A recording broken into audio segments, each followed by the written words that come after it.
todos, sou o Fabinho Fatumbi, Marco Rodrigues. Vou gravar uma série sobre o DUS, os primordiais, começando por Okaramiji. Isso vai até o Fumiji. Isso faz parte do curso que eu dou todos os sábados online e através do meu app Omo Ifá. Você pode baixar ele pelo Play Store ou por iOS. Na descrição do vídeo eu vou colocar o QR Code. Então vamos lá. E agradeço aí a todos, viu, que puder assinar o canal, tocar o sininho. É muito importante. Obrigado, viu? Então, o sagrado Okaramiji. Okaramiji muitas vezes é concebido como o Odu escuro, porque foi aqui que Xangô cometeu suicídio, que Oxóssi acidentalmente matou sua mãe. Okaramiji significa o que flui do coração. Ele pode ser interpretado como uma combinação de Okan e Ohan, que significa que as dificuldades e os problemas estão fadados a acontecer. Okaran é um reflexo de Obará, assim como Obará é um reflexo de Okaran. Esses dois têm a força relacionada à simbiótica, na qual Okaran, tanto a explicação de Obará, quanto a soma da sabedoria que ele nos traz. Como nós lembramos, Obará é uma energia muito ativa, a força da cabeça debilitada que convida à confusão. Esse estado é refletido em um provérbio que diz que nós consultamos Okaramiji, então eu estou levantando de onde eles estão falando mal sobre uma pessoa e eu vou me sentar em outro lugar melhor. Okaramiji é preocupado com como evitar a maldade. Esse Odu nos ensina que evitar a maldade é como olhar, colher as bênçãos da riqueza e autoridade em Obará. Nós sempre exercitamos através da relação onde estamos no nosso caminho. Pessoas más encontram pessoas ruins e pessoas boas encontram pessoas boas. Mas às vezes não é fácil distinguir um amigo de um inimigo. E podemos não encontrar estreitamente com as hienas do mundo. Mesmo nós tornamos sábios no conhecimento, podemos cometer tais erros e às vezes somos amados porque aquele que nos ama faz isso por amor. Quando vemos as reuniões de pessoas más que parecem acumular seguidores, podemos nos deixar frustrados em antecipação aos desastres e à crueldade que estão sendo preparadas para nós. Mas a maldade só brota a maldade. E antes de muito tempo ela desabará sobre si mesmo como uma estrela morta. Os ímpios tentam erguer bandeira porque, movido pelo espírito da gula, do poder, da finança e tantas outras coisas que nós vemos nesse mundo, procurando dominar através das associações, conselhos, várias confederações e etc. Eles vêm com o rosto puro, jogando com o desejo das pessoas de tornar o mundo melhor. E que é a isca que eles usam para convidar pessoas boas para a sua companhia. A bondade chama também, mas raramente nós vemos bandeiras. Bondade fala suavemente.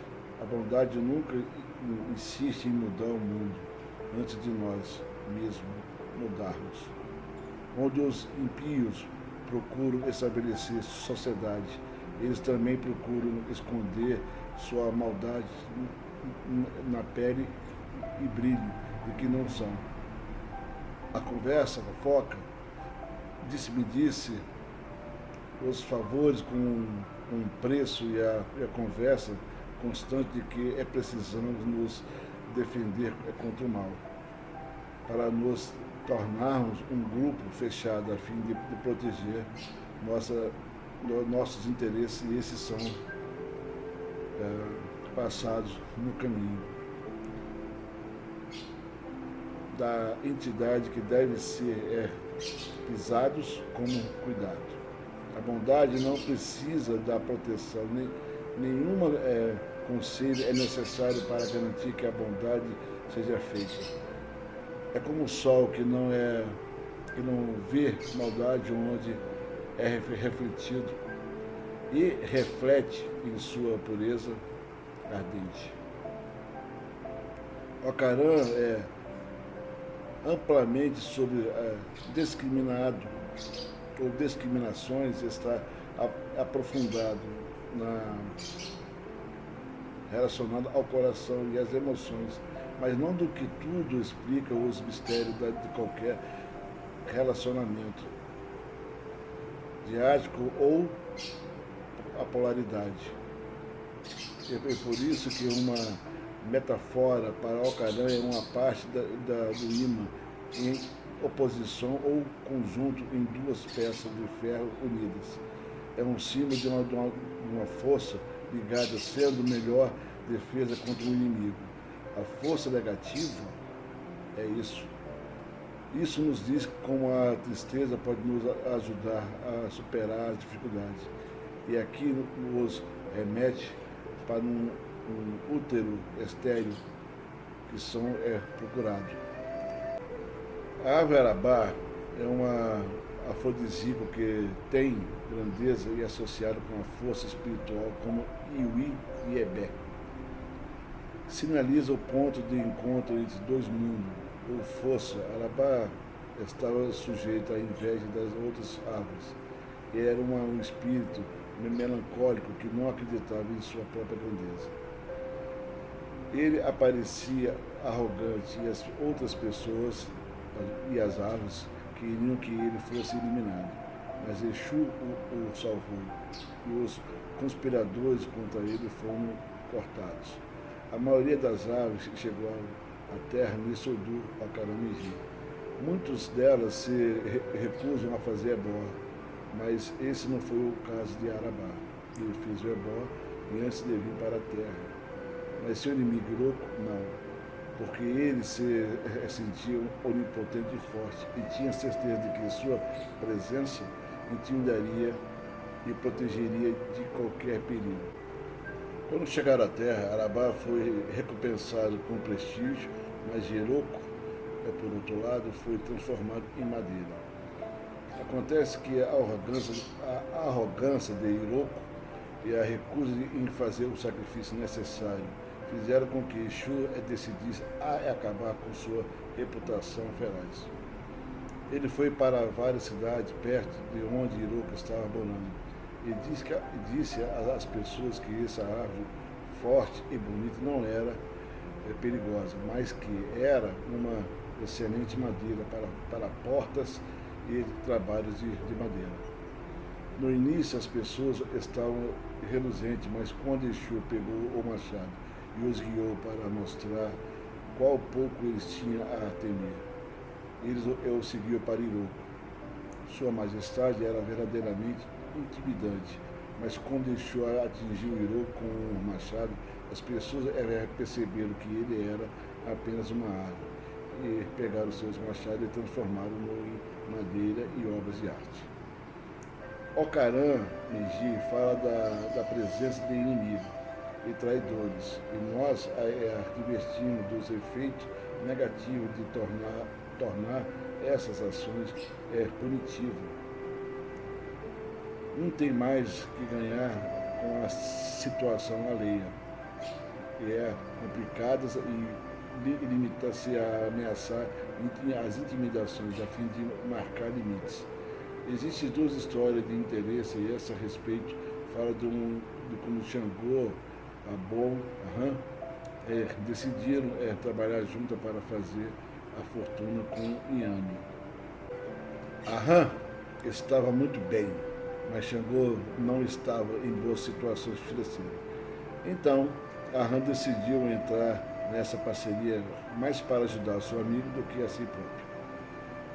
Quando encontraram um local promissor foram até um Auó para perguntar se a terra era boa para o plantio. O Auó disse que ele era excelente, então eles embarcaram em seu empreendimento juntos. A terra era abundante e em pouco tempo grandes quantidades de frutos e legumes estavam prontos para ser colhidos. Ambos estavam cheios de alegria e esse grande resultado. Mas quando chegaram para fazer a colheita, descobriram para sua consternação que alguém já havia estado lá durante a noite e roubado mais da metade de sua colheita. Eles foram até o Auó para ver se conseguia descobrir quem era o ladrão. E o Auó disse que era alguém muito próximo deles e lhe disseram para fazer um sacrifício a Exu na fazenda. Quando estava prestes a sair, o Auó pegou a rã e o incluiu, dizendo que ficasse observando o ebó durante a noite. Eles fizeram o sacrifício prescrito para Exu e ficaram observando as plantações quando a noite caiu. Ambos ficaram com fome e decidiram terminar a vigília e ir para casa comer. Então eles se separaram durante a noite e concordaram em se encontrar na manhã seguinte. A rã decidiu voltar e completar sua vigília. Ele voltou para a fazenda e o que viu superou uma grande tristeza dentro do seu peito. Pois lá encontrou Xangô e um bando de bandidos levando todos o seu plantio. A rã ficou furiosa e correu gritando para Xangô, desafiando-o a lutar. Eles lutaram até o amanhecer, onde Xangô decidiu fugir dessa situação vergonhosa. Mas os rumores, até seus atos vergonhosos, corria mais rápido que suas próprias pernas. Em aldeia em aldeia. Foi confrontado por pessoas perguntando por que ele havia tratado seu melhor amigo dessa maneira, tão vergonhosa. As acusações de fofoca terminaram até que Xangô decidiu terminar sua jornada e retornar à corrida. Esse Odu que a Biafim desceu ao mundo e ficou conhecido como Xangô. A Biafim nasceu na família real de Oió. Em sua cerimônia de nomeação e Coxadaie, tornou-se evidente que ele estava muito próximo do Irumolé Xangô, tanto no destino quanto na personalidade. A Coxadaie significa colocar os pés na terra. E consiste em uma leitura do destino de uma criança que em seu nome é descoberto.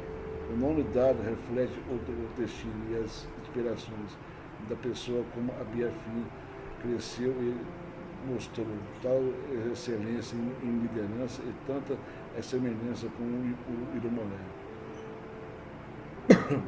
Por ter sido nomeado, as pessoas deixaram de ter consciência de qualquer diferença entre o rei, que se tornou orixá, e o próprio Xangô. Deve-se mencionar que o sucesso de Abiafim deve ser a sua amizade com o Batalá e a importância que ele deu para manter sempre sua calma. Mas há outra forma espiritual que deve ser discutida em relação a Xangô nesse Odu, pois ele ilustra mais claramente a dinâmica entre os Irumolés, o orixá, Enian, Egungun, a Jacutá, o atirador de pedra, e Oranfé, o salvador de fé, que representa o aspecto irado e o protetor de Xangô, direcionando para a aniquilação dos inimigos. Embora podem dizer que seja às vezes visto como Xangô, eles são a Jacutá e o Oranfé são Irumolés, e são os poderes primordiais que ressoa com o espírito e a vibração de Xangô, e fizeram com que se tornasse uma divindade. Como tal, Xangô, quarto alafim de Oió, foi elevado como um orixá. A semelhante do poder celestial, é conhecido como Xangô e sua morte. Nesse vemos a ideia tradicional de Yorubá de que um orixá pode ser um um fragmento de uma consciência maior em si mesmo. Mas o orixá também é um estado atingido por viver em uma vida notável, em harmonia com a força celestial. Se que, para um espírito enganjado em sua jornada humana, se torna um orixá, ele ou ela deve viver a vida de maneira consciente e ativa, em harmonia com a ideia vibratória celestial, para que a morte traga o momento da transfiguração. Isso significa que o orixá é uma forma espiritual estabelecida pela morte. E a partir do osso de Egungun, de suas experiências, que alguém se reconhece como orixá. Essa é uma dinâmica metafísica que envolve a fluxo espiritual e a condição humana, a morte e o renascimento. O renascimento pode envolver um retorno à Terra, onde a jornada se torna novamente, ou pode ser uma reencarnação na forma do orixá.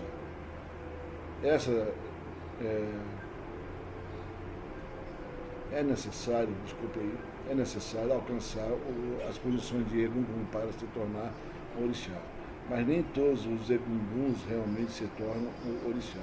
Exu, o senhor da encruzilhada e da esfera, que tudo se movimenta, está ativo aqui como a linguística divina. Assim, a linguagem nasce aqui como um veículo de comunicação, oração e as maldições, bênçãos e confusões. Então, Exu aqui, nesse caso de Odu, traz essa comunicação. O seguinte verso aborda vários temas, como segue.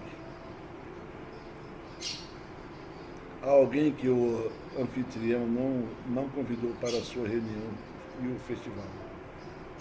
Não é seu direito de ir lá sem ser convidado. Qualquer homem faz coisas vergonhosas. Ele mostra um rosto duro e sem vergonha. Esse foi a adivinhação para Edi Ocaran, ou Ocaramiji, quando ele estava indo para a cidade de Itelê. Foi dito que Ocaramiji deveria fazer sacrifício, de modo que os certos pendências de seu pai não seria tomado por ladrões. Ele fez o sacrifício e, depois de fazer o seu sacrifício necessário, ele se tornou vitorioso contra os seus inimigos. Ele disse que era exatamente como os sacerdotes de Ifá. Pedido de alguns que os anfitriões não convidavam para a sua reunião e o festival. Não seu direito de ir lá de qualquer maneira, sem ser convidado. Quando um homem faz coisas vergonhosas, ele mostra o rosto duro e sem vergonha. Ifá foi a adivinhação para Ocaramiji, quando ele estava indo para a cidade de Itelê. Deixou em paz para que ele possa andar tranquilamente em paz. Deixou para ele que possa se mover livremente com tranquilidade. Ocaramiji tornou-se um dono de sua cidade. Deixou em paz para que ele possa andar tranquilamente em paz. Deixou andar livremente em paz. Não apenas isso, mas tal comportamento também chama a atenção das anciãs da noite e a Mexongá, e da vibração negativa de Exu, de uma forma que pode muitas vezes bloquear nossa boa sorte. Isso é ilustrado por outra história que fala de Akukodie Okangalanjá, que significa o grande galo. Era um auó muito talentoso, mas também era muito jovem, com um pouco mais de 20 anos. Apesar de sua juventude, sua reputação já era bastante lendária e sempre teve sucesso, o que lhe trouxe ainda mais popularidade. Ele cresceu tão confiante com o seu grande talento que decidiu desafiar os adivinhos do rei para uma competição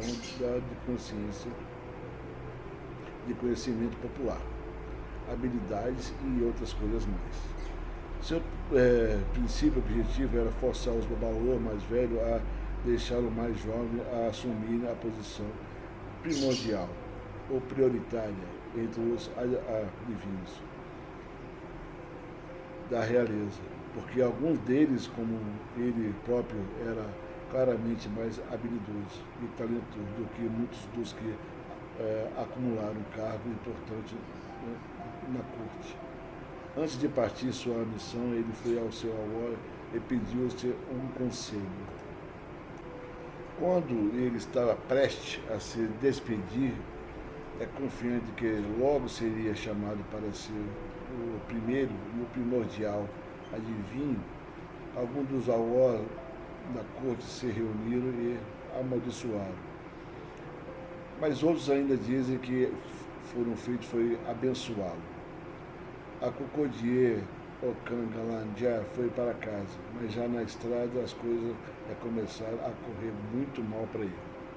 As chuvas danificaram todo o material dado pelo rei. E na sua cara, os seus trabalhos como adivinho começaram a desmoronar. Nada que ele levasse ao resultado desejava aos clientes, estava deixando-o junto com sua boa reputação. Vendo a reviravolta negativa em sua vida, tomou-se e voltou à casa do seu babalô, do qual tinha dito que nunca mais iria retornar. E perguntou como o espírito da humildade, como sua situação poderia ser corrigida. Seu avó disse que ele deveria mudar sua atitude e agir que ele desistisse de suas belas penas da cauda para serem usada como parte do sacrifício. Ele o fez. Seu avó convocou Obará Meji e a partir desse momento sua desgraça se transformou em reconhecimento e ele recuperou sua reputação. Essa história demonstra a pena da não ir para onde você não é convidado, bem como o relacionamento profundo que existe entre isso do Ioiô Obará. Nesse caso, Obará e o amuleto de sorte de Ocarã. Podemos entender essa relação como sendo representada pelo olho esquerdo e direito e a maneira pela qual eles estão conectados à segunda visão. O olho direito vê apenas a riqueza e a possibilidade, enquanto o esquerdo vê apenas a tristeza e a negatividade. A segunda visão é o poder do discernimento que surge da intuição que pulsa no coração.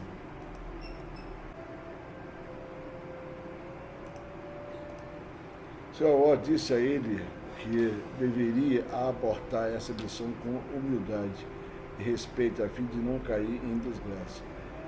Pediram a ele que fizesse um sacrifício, não que precisasse ser humilhado por algum quando conhecesse melhor e fosse mais habilidoso. Seu avô disse-lhe para pensar melhor sobre isso e abençoou-o. A Cocó de ficou ofendido com o idoso Babaú e jurou nunca mais pisar em sua casa. No entanto, mandou alguém entregar os materiais para o sacrifício junto com algum dinheiro, para que ele, no dia seguinte, fosse fazer. Poucos dias depois, ele foi à corte do rei, convidado de que sua grandeza seria reconhecida. Uma vez lá, não perdeu tempo em mostrar sua grandeza e habilidade. Ele assumiu o controle de todos os aspectos do trabalho e das adivinhações de uma maneira pertinente a ele, para chamar a atenção para a sua própria excelência. Os adivinhos da corte do rei permitiram que ele representasse-os na sua grandeza, arrogância e até ficar satisfeito com sua demonstração de conhecimento e sabedoria. É somente com os olhos do coração que verdadeiramente vemos o mundo. Quando um ser humano não tem essa capacidade, o mundo perceptivo em termos de preto e branco, bem ou mal. A segunda visão é intuída a convidar as sombras e as nuances necessárias para compreender que tudo é como deve ser. Porque somos, afinal, os autores do nosso próprio sorte e infelicidade. O conceito de ética da polaridade é mais explorado na relação entre Xangô e Oiá, como explicamos no seguinte verso. Quando vemos um ocarã na estrada e vemos outro ocarã na estrada, ou seja, do lado direito e do lado esquerdo. O sinal é ocarã meiji, que significa boa sorte. Foi o Obó que consultou Ifá para Xangô, também chamado Oluorojo, o rei que não vê a chuva. Olu Bambi, o poderoso que ajuda antes que a criança esteja chegando. A fonte daquele que usava 200 trovões para superar seus inimigos. Quando ele ia tomar Oiá por sua esposa, Xangô foi intuído a consultar seu avó, e na consulta ele tinha que fazer o sacrifício. E ele estava curioso, porque como a própria esposa poderia ter mais sucesso que ele? Se Xangô jogou trovão em alguma pessoa ou em algum lugar, todo mundo começa a gritar seu nome. Mas se Oiá, sua esposa, matou 2 pessoas no mesmo dia, ninguém saberia como o incidente ocorreu. A menos que ela quisesse que fosse reconhecido. Ela sopraria um forte vento contra uma parede, e o muro cairia sobre as pessoas e as mataria. Se ela quisesse derrubar árvores sobre as pessoas, desse modo, matá-las, mas se Xangô mata uma pessoa, todo mundo vai ouvir sobre o incidente. Ele diz que tudo aconteceu exatamente como o sacerdote de Ifá disse. Ele estava usando suas vozes para louvar Ifá. Quando vemos Ocarã à direita e nós vemos Ocarã à esquerda. O sinal de Ocarã, que significa que a boa sorte chegou. O Auó que consultou Ifá para Xangô e também chamou Oluorojo Bambi, a fonte de quem usa 200 trovões para destruir seus inimigos. Quando ele ia levar Oiá para sua esposa. A esposa é mais perigosa que o marido. A esposa é mais perigosa que o marido. Oiá é mais perigosa que Xangô. A esposa é mais perigosa que o marido. A importância é observar o equilíbrio entre os parceiros em um relacionamento. A razão pela qual Oiá é saudado como mais forte que Xangô não é apenas por causa dos seus métodos mais sutis, mas porque ela está relacionada com Irumolé, conhecido como Ayá Lalá, a soma das mães ancestrais, que manifestam e tornam isso possível.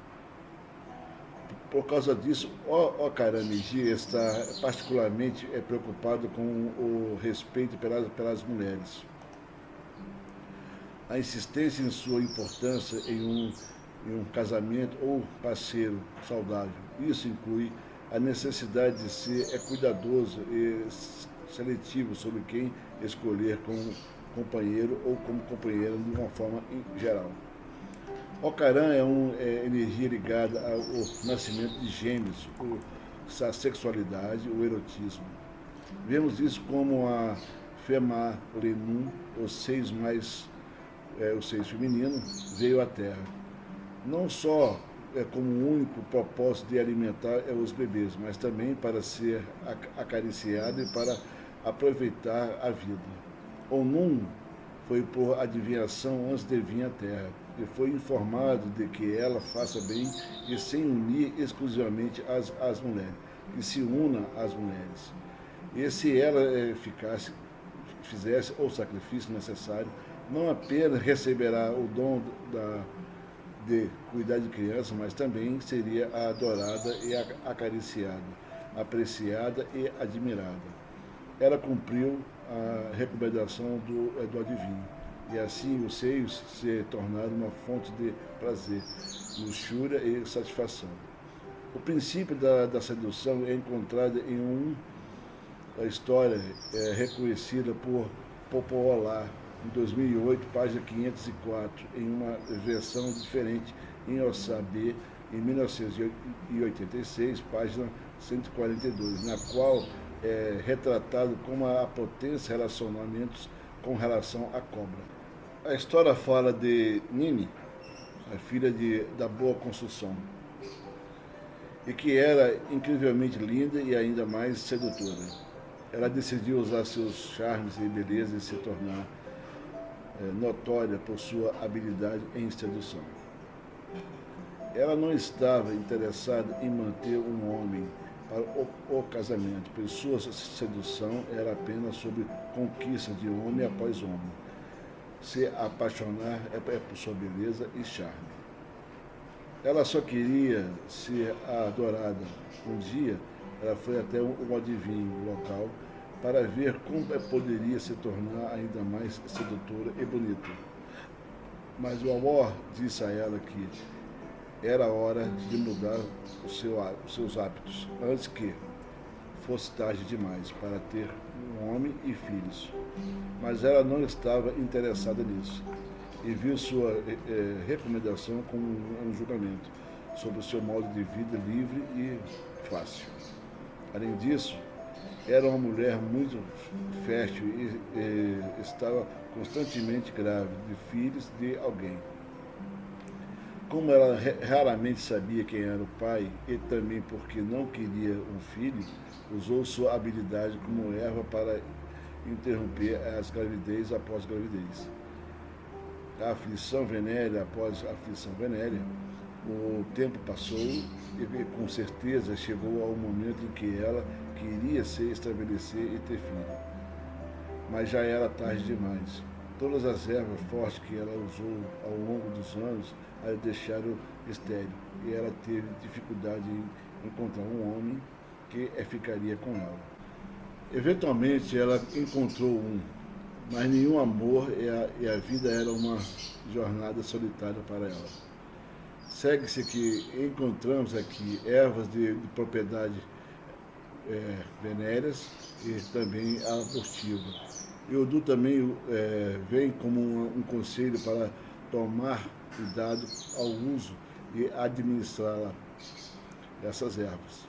A história conta por Rossabe a diferença, mas com a mesma ideia, uma bela esposa serpente que recusou o pólen e a fazer de maneira seus poderes sedutores. Aqui está sido um poema de Ifá que diz: uma cobra gera uma cobra, uma bruxa gera uma bruxa. Do ventre de sua mãe, a serpente herda a bolsa de veneno, assim como a bruxa seca o feitiço das entranhas de sua mãe. Esse poema traz a mulher cobra feiticeira e o poder da sedução junto em um princípio importante do Udu. Ao fazê-lo, enfatiza a importância de avaliar cuidadosamente aqueles com quem nós relacionamos, como o Ocaran tem muito a dizer sobre a qualidade da mulher e o qual erática uma mulher possa ser, porque era uma força da natureza com contato com as mães ancestrais. Aqueles que um verso descreve como uma mulher liberadas, que são como tornadas, não deve ser ocupado por uma patologia comportamental. Em vez disso, se um homem está tendo problemas com sua esposa, ele ou fez uma má escolha, ou seja, ele se casou com alguém que não é compatível com ele, demonstrando sua incapacidade de apaziguá-la e trazer a paz e o equilíbrio para dentro de sua casa. Isso faz referência a Yalalá, Yamexongá e Onile como poderosos e poderosas de possíveis devastação, que são constantemente apaziguados com os ebós, né? Nesse caso aqui. Venerados e estimados, o mesmo ponto é feito em outras histórias que fala como Ocaran se casou com uma mulher muito bonita, muito talentosa, mas muito ciumenta. A saber, Voodoo, nas suas paciências, cuidadosamente. O amor é tomado ao seu ciúme e os gênios nascimentos são proeminentes nesse Voodoo. Que esse relacionamento com Etum, o macaco colombo que veio à Terra como uma mulher bonita e serena, ele teve problemas em engravidá-la, mas com a ajuda de Ifá e Evas, tornou-se fértil e deu à luz a vários gêmeos. Os gêmeos estão relacionados ao mistério de Ebé, a sociedade no céu, onde o nosso duplo reside enquanto empreendemos nossa jornada humana. Em essência, somos todos os gêmeos, pois Inhã é o reflexo do duplo celestial. Essas condições metafísicas podem levar a uma boa orientação, dando poder ao levar o fenômeno é conhecido como Abiku, o sindônimo de morte infantil. Abiku significa nascido para morrer, e significa um estado em que o ser humano é constantemente chamado de volta para o Ebé, no céu. Trazendo assim, a jornada humana é uma condições precoce, uma vez que a experiência humana é vista como um campo de ensino e uma bênção, é importante fazer o sacrifício necessário para estabelecer um pacto com os Ebés em execução, para que a criança permaneça na Terra e complete a sua jornada. Macacos representa a presença do supernatural no mundo e um mistério que se aprofunda nos segredos de Egungun. Ocaran é um Voodoo que fala do céu sobre a terra, tanto quanto fala das condições do mundo como um todo. Muitas histórias desse Voodoo usam a alegoria relacionada à galinha e ao galo para descrever esse mercado que conhecemos com o nosso mundo, em particular ao mostrar como é fértil. Aqui o melancólico galo fez esse sacrifício para encontrar um bom casamento e de fato encontrou. No entanto, também aqui que encontramos as formigas fazendo sacrifício para que possam trazer a destruição e a devastação às famílias, tomando e consumindo o que desejam. O cão são importantes aqui também como guia e amigo e protetores, mas acima de tudo encontramos o conceito de Funfun Leki, o vento, manifestado em todas as suas formas como um torna em Oiá, a Elalá, a soma das mães ancestrais. Em Ocarameji encontramos toda a tristeza do mundo, encontramos a ideia de inimizade, na presença de cobras e as atitudes arrogantes das pessoas.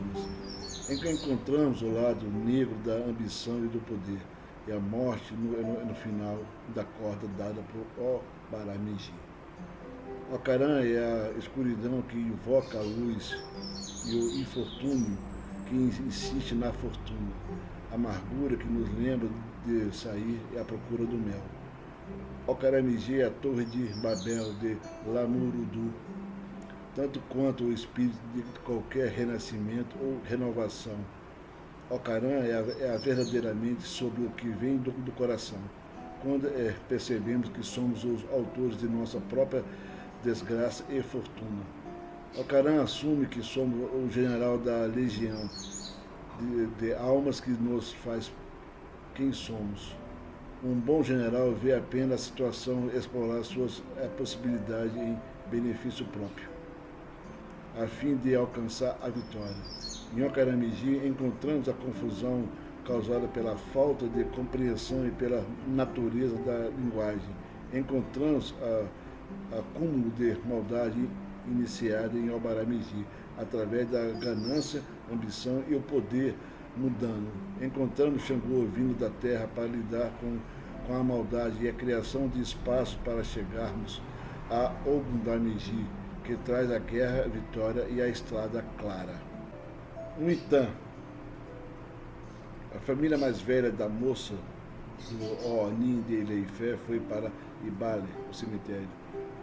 No dia em que sua mãe fez a viagem do Akoche-Aye a Ikolé-Olum, Ikolé-Aye para Ikolé-Olum, esqueci, da terra para o céu. Na noite desse mesmo dia, surgiu uma disputa entre as filhas mais velhas de Ooni de Ileifé, a sua irmã e suas irmãs. As irmãs que iniciaram a discussão foram as filhas das esposas mais novas de Ooni. Ao pôr do sol, quando Iseku, o funeral terminou, as irmãs mais novas de Ooni de Ileifé acusaram a filha mais velha de ser uma impostora. Disseram que não acreditavam que ela fosse filha da esposa mais velha de Ooni.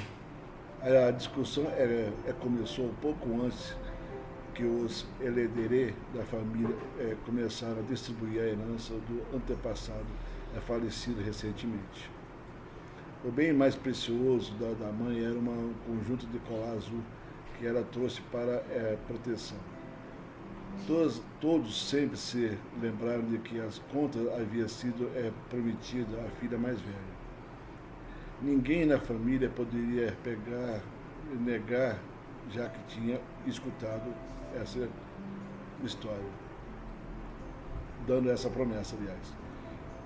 Aqueles que começaram as contas só poderiam questionar se a mulher era ou não realmente filha mais velha.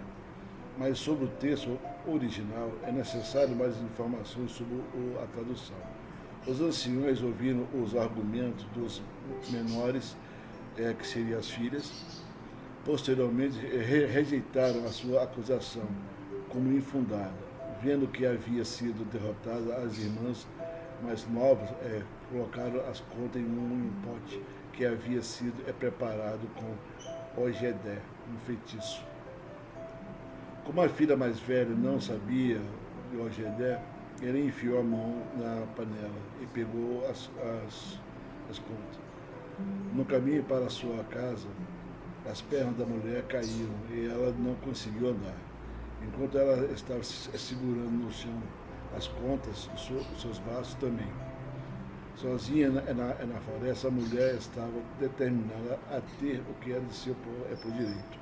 Ela orou as Iamins ao Xorongá, espírito das mães ancestrais, e foi transformada em uma ave. No dia seguinte, as irmãs passaram pelo local onde a mulher havia deixado cair as contas. Quando elas se estenderam para pegá-la, elas notaram a ave que havia crescido durante a noite.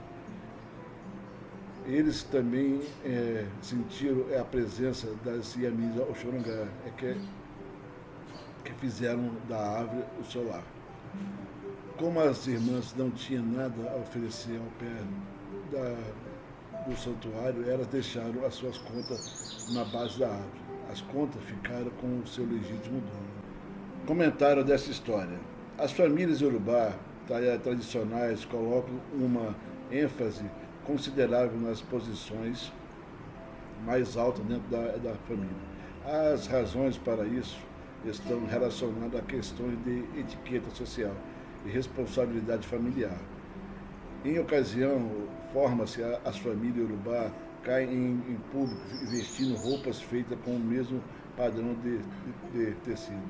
Entre as mulheres, a mais velha usa um torno grande na cabeça, mais alto como indicação da posição que ela ocupa na família. É costume saudar o pai mais velho, o primeiro, e o estilo de enfeite da cabeça indicará que é o mais velho na família, para quem talvez não saiba. A esposa mais velha, em um relacionamento polígamo, é responsável por toda a parte financeira de toda a família. Essa é uma posição de considerável poder e prestígio dentro do culto iorubá. Seria impensável questionar a autoridade de uma mulher que assume esse papel, Na história, as acusações são dirigidas contra as filhas mais velhas e não contra a esposa morta. Uma vez resolvido o problema, a inveja das irmãs mais novas as motiva a recorrer ao uso de Ogedé, na tentativa de satisfazer sua ganância. Nesse ponto, a narrativa se torna uma afirmação simbólica sobre a dinâmica da justiça como força da natureza no mundo.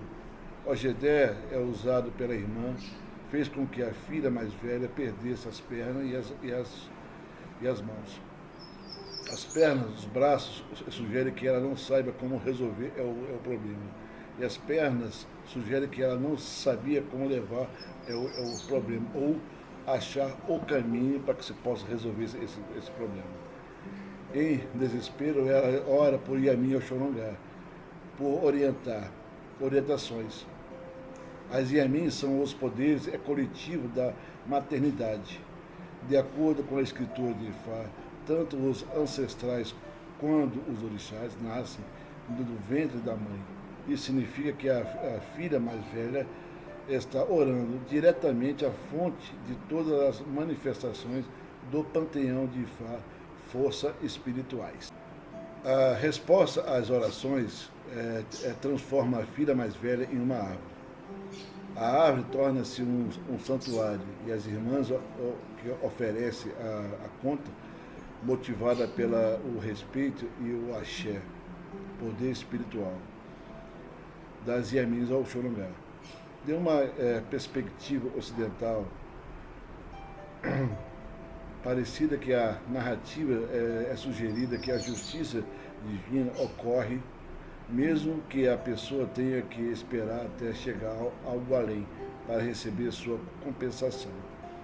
Essa interpretação é baseada em um conceito linear de tempo que não é considerado como um conceito circular de tempo que está na base de muitos símbolos de Ifá.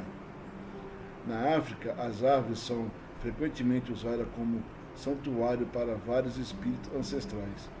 Quando a narrativa diz que a mulher se torna uma árvore, isso sugere que ela foi possuída pela sabedoria da força daquela força espiritual, e às quais ela apelou por ajuda, e o efeito do alinhamento entre a filha mais velha e os espíritos dos ancestrais que motiva a irmã mais nova a abandonar sua ganância. Se um avó ler essa história durante uma adivinhação, a mensagem não é para esperar pela justiça nessa vida ou após a morte, mas a mensagem seria para apelar diretamente a Yamin Xorongá, que intervém no interesse da justiça da mãe. Então, quero deixar um outro recado aqui para finalizar esse texto de Okujó, Karamiji. Tenho o maior respeito às mulheres. As mulheres é a dona do mundo. Se as mulheres resolverem não engravidar mais, o mundo acaba. A mulher é o único ser que pode destruir o mundo. E lembre-se, todos nós nascemos de uma mulher. A mulher é o renascimento da vida. Aboru Aboye, Aboxichel e Baxé a todas as mulheres, meus respeitos. Fique na paz de Orumilar.